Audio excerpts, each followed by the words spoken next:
Abraham is visited by the three visitors. One of them is revealed to be the Lord.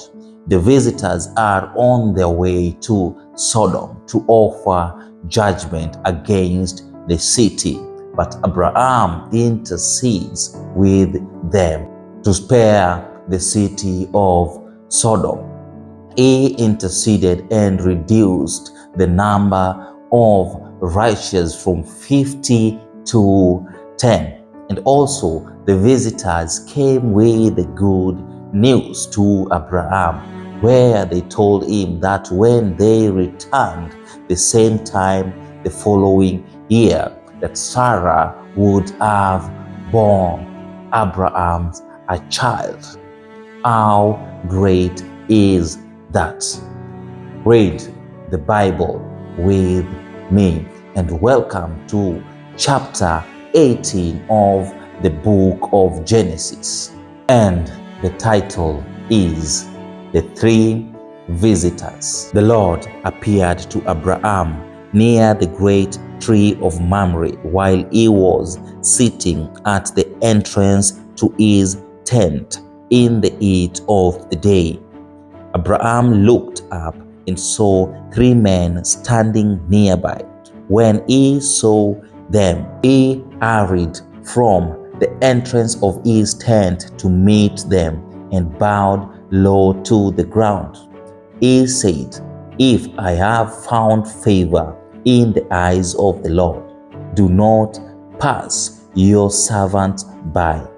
Let a little water be brought, and then you may all wash your feet and rest under this tree. Let me get you something to eat so you can be refreshed and then go on your way. Now that you have come to your servant." "Very well," they answered, "do as you say." So Abraham hurried into the tent to Sarah. "Quick," he said, "get 3 shares of the finest flour and knead it and bake some bread." Then he ran to the herd and selected a tender calf and gave it to the servant, who hurried to prepare it. He then brought some curds and milk and the calves that had been prepared, and set these before them. While they ate, he stood near them under a tree. "Where is your wife, Sarah?" they asked him. "There in the tent," he said. Then one of them said, "I will surely return to you about this time next year, and Sarah, your wife, will have a son." Now Sarah was listening at the entrance to the tent, which was behind him.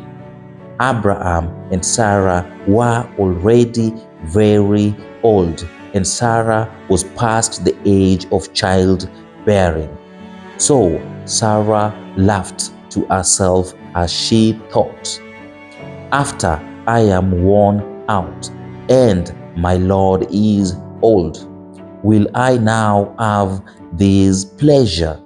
Then the Lord said to Abraham, "Why did Sarah laugh and say, 'Will I really have a child now that I am old?' Is anything too hard for the Lord? I will return to you at the appointed time next year, and Sarah will have a son." Sarah was afraid, so she lied and said, "I did not laugh." But the Lord said, "Yes, you did laugh." When the men got up to leave, they looked down towards Sodom, and Abraham walked along with them to see them on their way. Then the Lord said, "Shall I hide from Abraham what I am about to do? Abraham will surely become a great and powerful nation, and all nations on the earth will be blessed through him. For I have chosen him so that he will direct his children and his household after him to keep the way of the Lord by doing what is right and just, so that the Lord will bring about for Abraham what he has promised him. Then the Lord said, the outcry against Sodom and Gomorrah is so great, and their sin so grievous, that I will go down and see if what they have done is as bad as the outcry that has reached me. If not, I will know. The man turned away and went towards Sodom, but Abraham remained standing before the Lord. Then Abraham approached him and said, will you sweep away the righteous with the wicked? What if there are 50 righteous people in the city? Will you really sweep away and not spare the place for the sake of the 50 righteous people in it? Far be it from you, do not do such a thing, to kill the righteous with the wicked, treating the righteous and the wicked alike. For be it from you, will not the judge of all the earth do right? The Lord said, if I find 50 righteous people in the city of Sodom, I will spare the whole place for their sake. Then Abraham spoke up again, now that I have been so bold as to speak to the Lord, though I am nothing but dust and ashes. What if the number of the righteous people is 5 less than 50? Will you destroy the whole city for the lack of the 5 people? If I find 45 there, he said, I will not destroy it. Once again he spoke to him, what if only 40 are found there? He said, for the sake of 40, I will not destroy it. Then he said, may the Lord not be angry, but let me speak. What if only 30 can be found there? He answered, I will not do it if I find 30 there. Abraham said, now that I have been so bold as to speak to the Lord, what if only 20 can be found there? He said, for the sake of 20, I will not do it. Then he said, may the Lord not be angry, but let me speak just once more. What if only 10 can be found there? He answered, for the sake of 10, I will not destroy it. When the Lord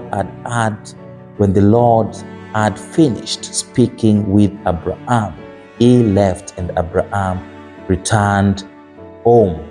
And that is the reading of today.